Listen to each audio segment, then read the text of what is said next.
you are on a lag today. Yeah, I'm lagging. That's okay. I still love you. I'm lagging in video and I'm lagging in mental capacity. That's valid, honestly. Hey, but we showed up. We're here. Did we? Physically, yes. Mentally, unknown. TBD.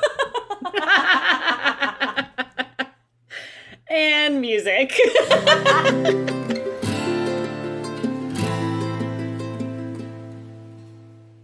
Hey everyone, my name is Ellen. And my name's Alyssa, and welcome to the Modern Singer Podcast. Dun dun dun. Oh, I am so excited for this episode. It is, like, unashamedly a mild revamp of book club. I'm so excited. I knew you'd be happy. I was like, what else can we do in the summer? And I was like, ooh, I am plugging all these books. I literally have finished 2 books in the last, 3 days. Oh my God, I love you. I'm so excited. Well, hey, you're here, so thanks for joining us for part 2 of what to do when you're not in a summer program. Last week, we focused on more of the music-related options and classes, since those are a little bit more time-consuming and take a little bit more time planning, and you kind of have to span them over a larger course of time. If you haven't listened to that episode, you don't really need to stop this episode and start that one. Just make sure that you pop on over and listen to that episode when we're finished with this one. How many times can you say the word episode? Because it's been about we should have 5 in the last 2 sentences. I love you.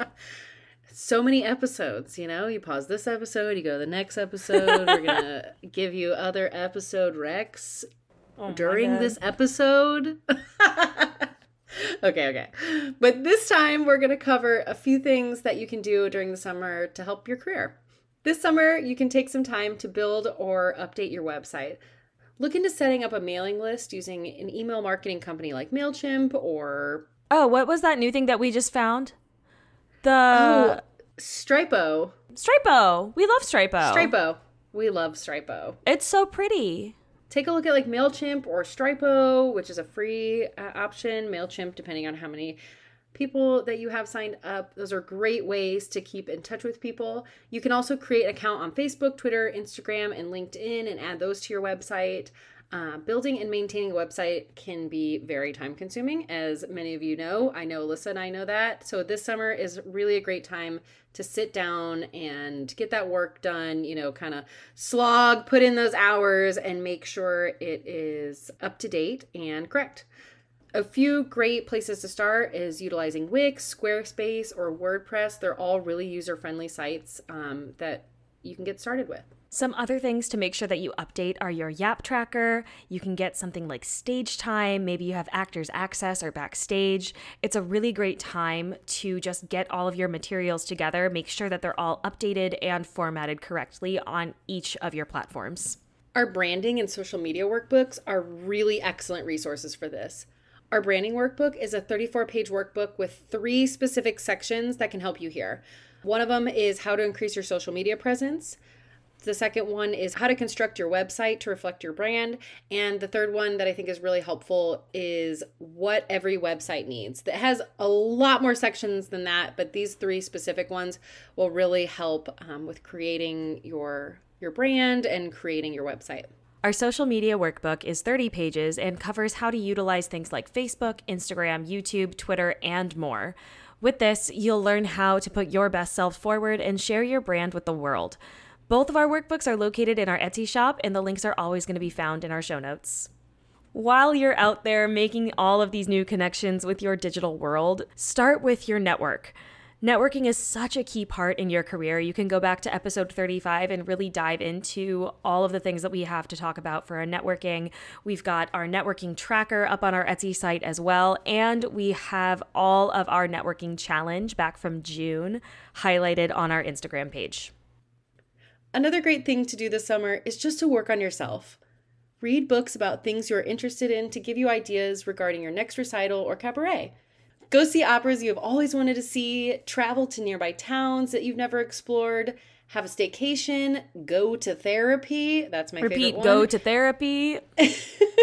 Find another creative outlet, pick up a new hobby, or, maybe just go to a wine and cheese tasting. Might I also recommend trying acupuncture? Oh, yeah. I've been on that kick for 2 months and 10 out of 10.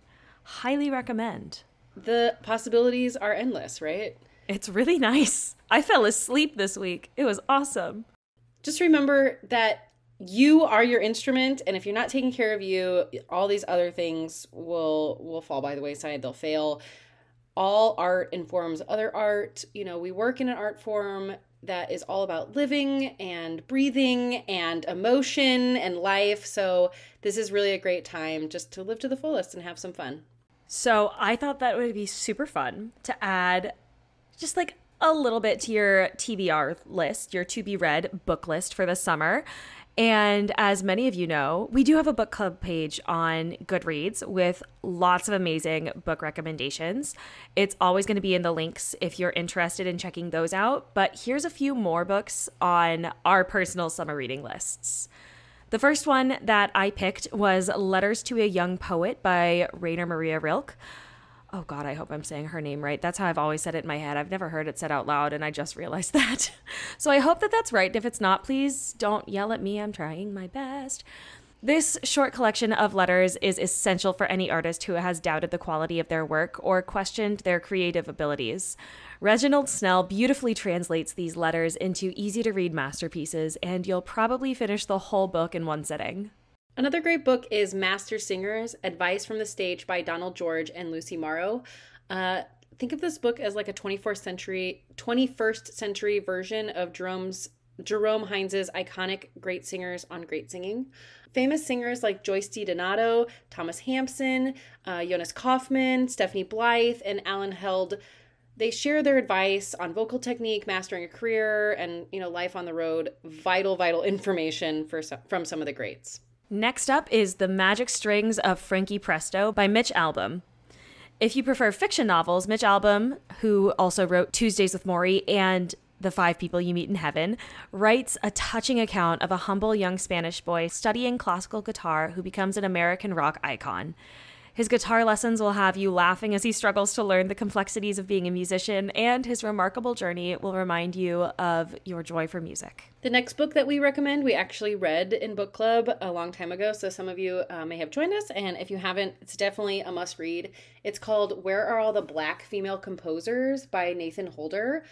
It's kind of more of a kid's book. It's very short. It has these beautiful illustrations, but it is definitely a must read. It's really beautiful. And in the introduction, I'm just going to read the first sentence of it. It just says, in most of the books you read about classical composers, you will read about Bach, Beethoven, Chopin, and Mozart, but not in this book. There are so many more composers who don't look like the men that we've all heard about. And many of them are Black women who have written music that has brought joy to people all over the world. It is absolutely amazing. I didn't know about most of these people, which was shocking and very depressing. And it gives you their name, a beautiful illustration of them, some pieces that they wrote. So if you are, planning a recital or learning some new pieces for your package, this is a really great place to find some diversity in your music and showcase some new, fun, beautiful music. And it just has a little bit of information about them, where they're from, and it's really beautiful. It's a must read. It's, quick and easy, and could be like a day read. Yeah, I think I read that one in like under 3 hours, but my favorite part is at the end. There's also a QR link to a whole Spotify playlist. It is so great. I turned it on to listen to whenever I need just like that little boost of classical serotonin. And I actually started adding some of them into my yoga classes as well, which has been super fun. I like to add classical music into my group classes to help expand people's musical knowledge, whether they like it or not. Whether they like it or not. Welcome to Music History with Alyssa. Do some yoga. Nathan Holder also has a book list in addition to the playlist. Yes. So points you in other really great places. It's just a great resource, and I think everybody needs to read it.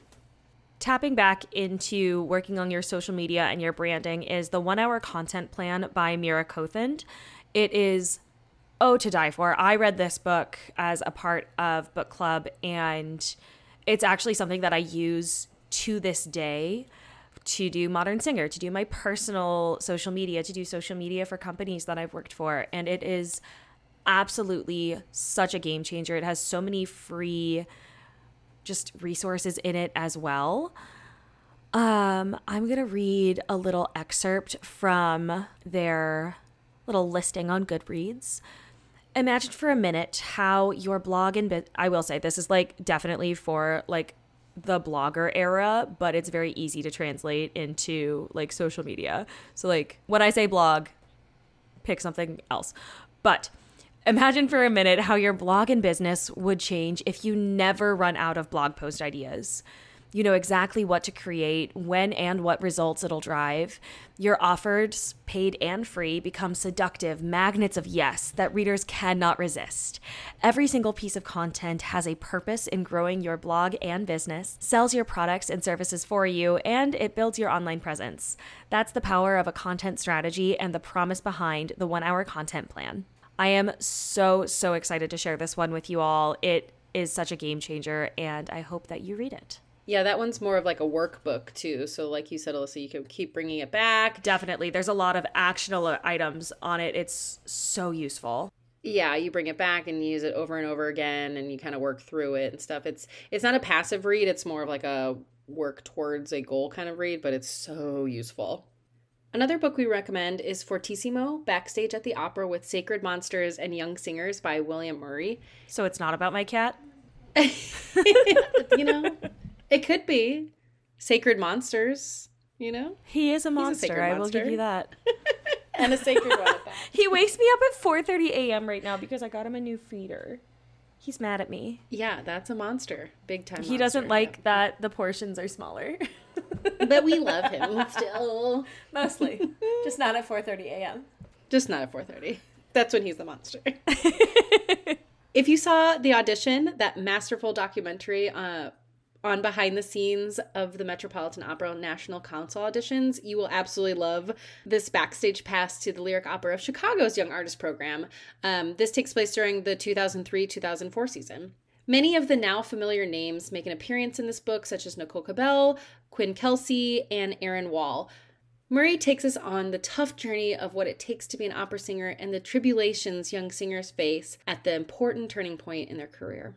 The next book is something that I read every now and again whenever I start to get stuck in my own wellness journey. And it's by the writer Elena Gerst, who actually went to Northern Arizona University a couple years before I did, which is super exciting. Oh, she no way. actually I didn't know gifted. that. Yeah, no, this book actually came from her. Well, technically it went from her to her. I think it's her dad who worked with my mom, who then gave it to me. Oh, I love that. It was like this weird, like, connection. I don't think she knows who I am. I tell people to read this book whenever I can. This book changed my mindset. So Elena, if you listen to this, hi. But so it's called A Wellness Handbook for the Performing Artist, the Performer's Essential Guide to Staying Healthy in Body, Mind, and Spirit. This has been such a game changer for how I think about just kind of how I move my body, how I stay well. And it's written by another singer, which is super helpful. So in their little blurb, it says, Elena Gerst examines issues that go beyond the importance of training or navigating the business of performing. It is the first book to prioritize the performer's well-being, your ultimate key to a long and satisfying career. I tell all of my students who are at least in high school to read this book. Anyone who's younger than that, I'm just trying to get them to practice. So there's that. Just want them to practice and, please just practice once. Just once. But everyone older than that, please read this book. Please do read the book, though. It's a great one. I loaned it to a professor in grad school, and she now also recommends it to people, which was super exciting. So when you can't, share the love. Another book that we recommend is The Queen of the Night by Alexander Chee. This novel is a wonderful mix of mystery, history, and operatic drama as a legendary soprano looks for the source of a hidden secret from her past. She is forced to choose between a path of infamous stardom or sworn secrecy. So, a little fun book to add to your summer reading. So you picked this one. It's actually on my bookshelf. No way, I didn't know that. Yeah, I've had it for like 5 years. I need to read it. It's just like sitting there. Just like, I'm over here going, time. That role gives me anxiety. That's so funny. That is so oh my gosh. So the next couple of books are things to read to start to expand your knowledge of shows going on and important topics in culture that are just really good for us to know. The first one, I'm actually just going to go pull both of them. They're both on my bookshelf. I own them. I want to reread them so bad. So, like literally, they're just like on my bookshelf. The first one is Angels in America, a gay fantasia on national themes. This is a 2-act stage play. I think that it's super important to start reading plays, even as opera singers. We don't typically do straight plays. It is so good for you, though. It's so good for you. You can go check some out at the library or borrow them from friends, maybe start a book exchange, but start reading plays. It's super important. And Angels in America is actually an opera as well. So this is super, super, super useful. I have such an old copy and like the wrong lines are highlighted, which is just, oh no, it's Harper. That is right. But it is in 2 parts. It won a Pulitzer Prize for drama. So that is the first one that I highly recommend. The second one is The Color Purple by Alice Walker. And it is such a good book. There's a musical, there's a movie, there's so many things, and this is just such an important book to read. So I definitely recommend The Color Purple. It is just, so some of the words that the New York Times book review gave to it was intense emotional impact, indelibly affecting. Alice Walker is a lavishly gifted writer. So that is one of the tops on my summer book read list as well. Another book that we did read for book club a few years back, so you may have already read it, but if not, definitely add this to your summer reading list. Mad Scenes and Exit Arias, The Death of the New York City Opera and the Future of Opera in America. It was a read. Like, I'm going to tell you right now, like, buckle up. And like for somebody who is an arts admin and like is knee deep in these types of things like financials and this part of the business and that part of the business, it was still a lot. So make sure that if you're reading this, you don't think of it as a quick read. Maybe that's like a full summer read. It's about the fall and rise of New York City Opera, basically how they came to be, what happened, how they crumbled, and how that model has affected all of opera since then and to this day. It's really, really interesting. Like, especially from, like I said, like as an arts admin, I deal with that kind of stuff a lot. I think about that stuff a lot, especially as I look forward into my career and, you know, where I want to go with it in the arts admin sector and the opera sector. So it's just a very, very interesting read on like how fragile our system is and how big conglomerates like New York City Opera can fail and will fail, and how we can learn from those mistakes, and just like I said, how opera companies now operate because of what happened to that opera company. I've got 2 more books for our book list. These ones are a little bit more, one of them is audition focused and one of them is a little bit more personal focused. So the audition focus is actually the book called Audition. It's by Michael Shurtleff with an introduction by Bob Fosse, and it is gold. I need to reread this one this summer. It gives you 12 different guideposts for actors, including style, pace, overacting.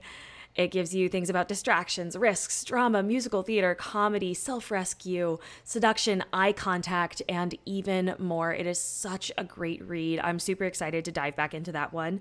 And then the last book that I want to plug is something that is near and dear to my heart. It is actually Financial Feminist by Tori Dunlap, which I was on the advanced reader copy list for. So I actually got invited to a live event with her and I got to hear her speak. But so Tori Dunlap is someone who talks a lot about personal finance. She talks about financial education as well, and especially as entrepreneurs, as people who are in charge of their own careers, knowing how to manage your money and knowing how to plan ahead for your retirement with a Roth IRA, with a 401k, with all of the acronyms that the finance bros make confusing. This book breaks it down. I am obsessed with Tori. She's from her first 100K. She had $100,000 to her name by the time she was 25. Can't relate, Wow. but working on it. Can't But relate. it is Maybe 35. such a good read, and it's absolutely hysterical. You can really hear her personality come through as well. And I love being able to sing her praises whenever I can. Well, there you have it. Like I mentioned before, if you haven't already listened to part 1 of this episode, we highly recommend you go back just one episode and listen to it now. Just know that sometimes the most interesting artistic opportunities come from not doing what everyone else is doing. Sometimes working on yourself and taking time for you is exactly what you need to grow yourself as an artist and as a person. And sometimes you just need a good summer beach read. Hell yes. Thanks for listening. Want to hear more from us? Sign up for our newsletter to gain access to our freebies and other updates. Ellen and I want to make sure that we can keep getting new information out to our singing community, but to do that, we need your help. If you like what you're hearing, make sure to subscribe wherever you listen. This helps us to make sure that you never miss an episode. And if you really liked this episode, you can share it with a friend to help us keep growing our singing network. Are you looking for the resources we mentioned today? Check it out in our show notes to see everything we mentioned in this episode. And if you want to buy us a coffee to enjoy while we're creating these episodes, you can drop us a tip wherever you follow us. But I also can't guarantee it'll be a coffee. It might be a glass of wine or champagne. So just, It can't might say. be a bottle. Don't limit me whole to bottle. a glass. Please buy us a bottle of wine and champagne, gin. and we will see you next time. Bye. Bye. Oh, we are unhinged. Yeah, we are. That's okay.